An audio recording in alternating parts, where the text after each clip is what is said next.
Hey everyone, this is Marcus Gray with Gray's Landscaping. Jess and I are here on Mission Bay in San Diego for the Solar Plaza conference.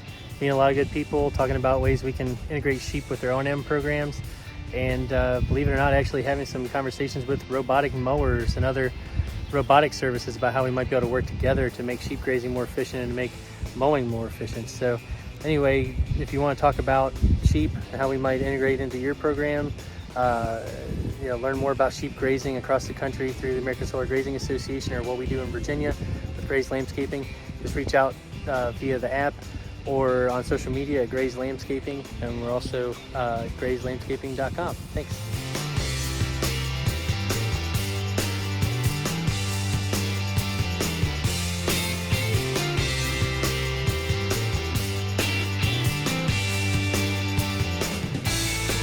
I'm Jess Gray. I'm the CEO of Gray's Landscaping.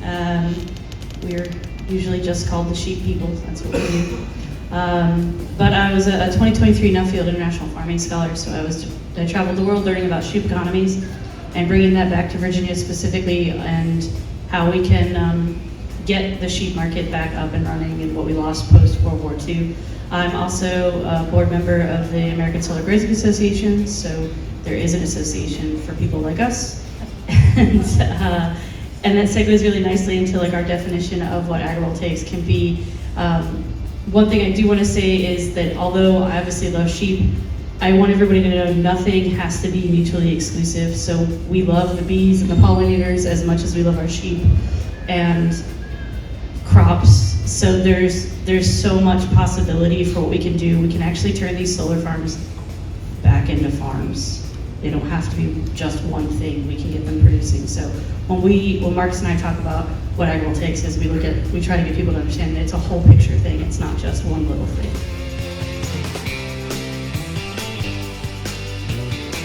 Does it make sense when there's a solution like agrivoltaics that allows both to coexist? And so we think of agrivoltaics as combining agriculture production with solar panels. We specialize in crop agrivoltaics, but we also do grazing projects with both sheep and cattle.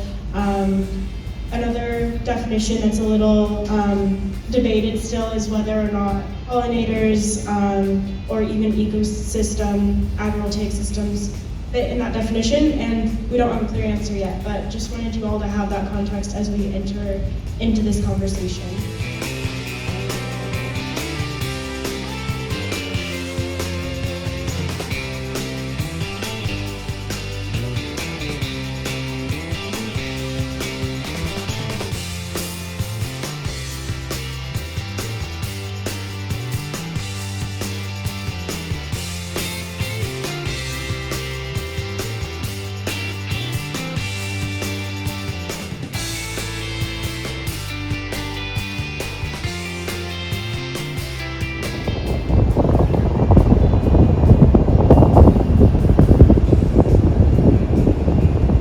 We just finished our panel on agrivoltaics at the Solar Plaza Asset Management Summit here in California, beautiful San Diego. It's pretty well attended, great group, and we feel like we really got the message out about what agrivoltaics can look like and how to get it out on your sites. And also the big message is that you don't have to wait until 5 years after completion. This is something that should be thought about much earlier in the process, before siting and planning.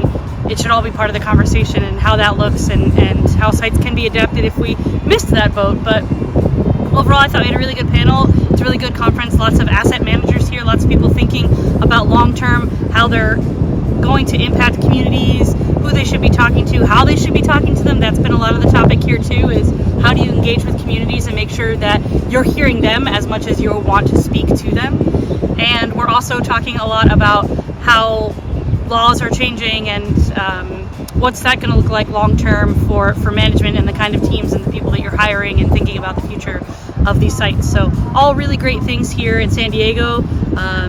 Looking forward to getting back home and trying to get people as excited at home in Virginia as they are out here.